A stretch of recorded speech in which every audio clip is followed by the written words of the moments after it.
Rhythm games have always been at a disadvantage on the iPhone. While home consoles allow a player to live out their rock and roll fantasies with Rock Band or dance up a storm with DDR, the swipe and tap inputs of the mobile device just can't compete with those unique control methods. That's not to say rhythm games haven't been enjoyable on the iPhone or other handheld devices. It's just that you really need to design a simple and elegant system to allow the player to interact with the music. Dance Fever is a game that puts you in the shoes of an amateur dancer, and the rise to fame and talent that comes with showing your stuff across a multitude of clubs and dance halls.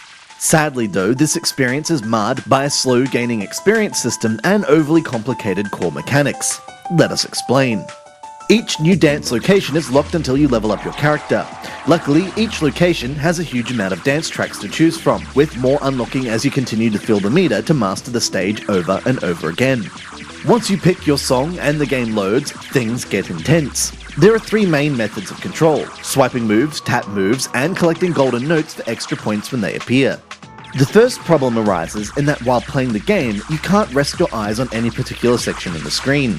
The move inputs will appear on both the right and left sides of the dancer, often being part of the same combo, as your eyes are flailing back and forth working out which prompts to follow at what time.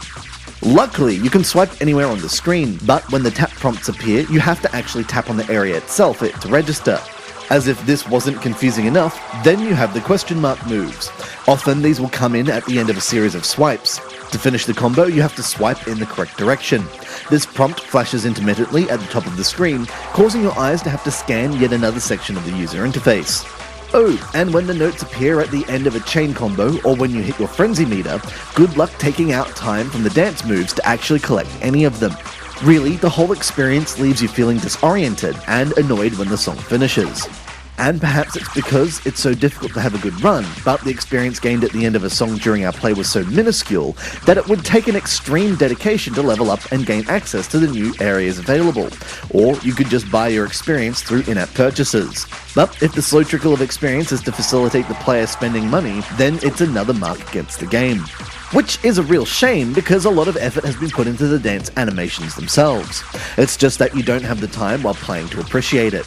The music contains a fine collection of dance and electronica, but if these music genres are not your thing, then you're definitely not going to enjoy yourself. If the gameplay had any centralized area for inputs so you could keep your eyes fixed on any one part of the screen, it would go a long way to solving the main problems of this game.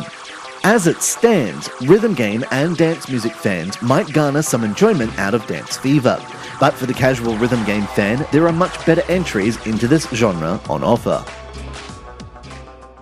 This has been Andrew with AppSpy.com. We review, you decide.